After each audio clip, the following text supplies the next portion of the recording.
हाय धनेश. અરે સોરી ધનેશ, હું તને ફોન કરીને અહીંયા મળવા માટે બોલાવી. કારણ કે મારા ઘરે પાર્ટી છે અને હું તને મળું એ મેં ગમતું નથી. હા એવું જાણું છું.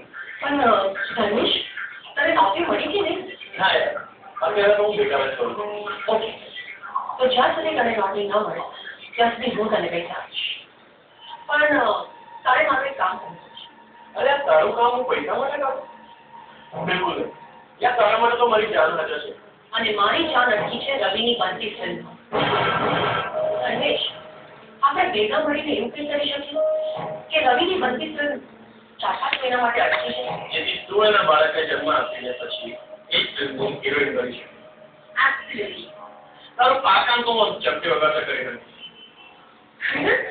એ કેવી રીતે? જો તને એ તો ખબર હશે જ કે પેલા પ્લેન એક્સિડન્ટમાં રવિની જગ્યાએ જે મૃત્યુ પામ્યો હતો એ એના ફિલ્મનો આર્ટ ડાયરેક્ટર હતો રણજીત રાય. હા તો એ રણજીતનું ઘર મારા ઘરની નજીક જ છે. એટલે આજે સવારે જ મને ખબર પડી કે એ રણજીતના મમ્મી પપ્પાએ ગઈકાલે રાત્રે ઝેર પીને આત્મહત્યા કરી છે. શું?